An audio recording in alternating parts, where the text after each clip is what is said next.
With the warning signs already there for the mobile generation, long-term users, like John Bryant, may be just the first wave in a looming disaster.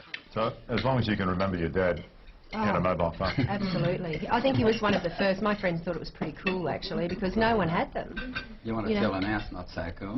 Well, absolutely. Have a look at your head.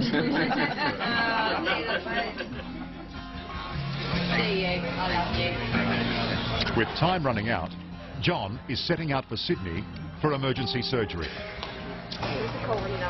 He hopes Dr. Teo can buy him precious extra months with his family by removing his tumour. Good luck. Sure you won't need it? No, but, you know... All the best, huh? Yeah, no, I'm strong, so, you know. I've got a lot of trust in pt2, you know. I'll be all right for this one. Yeah. No, I can fight this one easy. Yep, that's a few hours. Yeah. The spirit fights the ocean. Yeah. I love you. I'm going to make a little opening in the brain right here. It's a 3-hour operation requiring pinpoint accuracy and very steady hands. If you go 1 or 2 millimetres the wrong way, he'll be paralysed. Oh, absolutely. See that brain right there? If I damage that brain right there, he'd be paralysed. It's like chopping off his leg, or chopping off his arm. Oh, that's horrible. Is that all tumour, Charlie? Yeah. It's not pretty, but take a good look. In the future, hundreds, possibly thousands of Australian mobile users could contract brain tumours every year. And until we get our heads out of the sand and realise that something needs to be done, then more and more young people are going to die from this terrible disease. Well, we're seeing more and more mobiles in use, aren't we? So if you're right, we're in a bit of trouble. We're in a lot of trouble. We're in a lot of trouble. But not everyone agrees. Do you think there's any link between mobile phones and brain tumours? Not at all. Okay, so we're going to connect this in here. It's going to be up nice and tight, much like a phone would be when you're using it. Professor Rodney Croft disputes the latest mobile phone findings. He's heading a national research project into the effects of electromagnetic radiation on our brains. He admits the radiation does get in. So electromagnetic radiation is actually passing over the top and into my head now? Exactly, that's right. So the electromagnetic radiation from the phone is penetrating into your head. Not a lot of it, of course, but there certainly is some absorption by the brain and by the tissues around the head. But critically, Croft assures me the radiation is so low, I'm perfectly safe. And most of the scientific community agrees. So the mobile phone does make the brain heat up slightly? It does, about 0.1 of a degree centigrade. That's absolutely right. But that kind of level is not the kind of level which is normally needed in order to cause some sort of damage. People usually think so long as the brain doesn't increase by more than, say, 1 degree, we've got nothing to worry about. So they've got it wrong?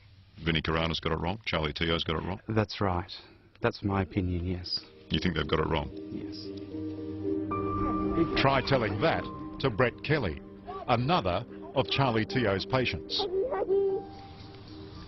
I think this is what has killed me, or will kill me.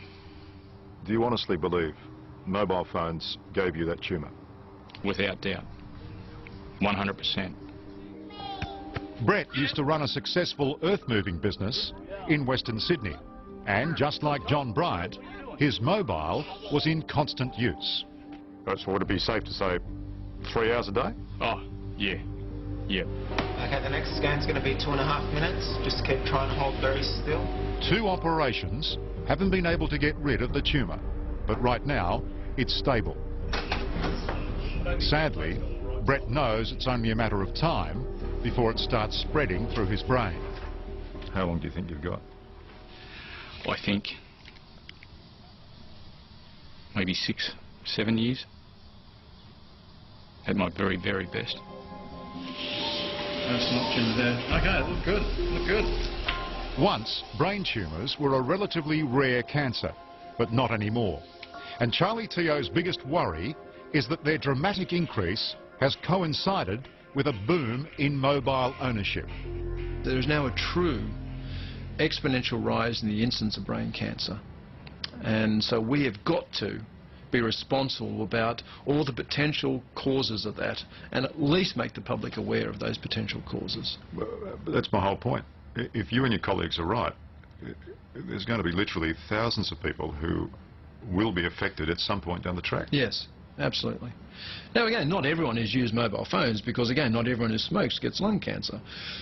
But we believe that a lot of people are going to be affected. Do you own a mobile phone? Yeah, I own a mobile phone, and my children also own mobile phones, but I insist that they limit their exposure. And the way they do that is I almost always put it on speaker or hands-free. Hey John, it's Charlie here. Surgery's gone very well. Good boy. Margaret, things have gone very well. Oh, has it? Yeah. Good, wonderful. Yeah. That's Yeah. great. Good, very good. He's moving already and doesn't appear to be paralysed, so yeah. It's just magic, isn't it, when you think that... A few days later, and John Bryant is up and about. For now, the surgery has worked. It hasn't saved his life. The cancer will inevitably return. But it has brought him precious time. It's hard to believe, you know, that in a few days your body can just respond. It is hard to believe. It is, and you do. You just respond and you just feel totally different. Well, it's a good result for you, mate. It is. You can go home and give those grandkids a I will. big hug, eh? I'll see you another day. Well done. Thanks, sir. Thank you.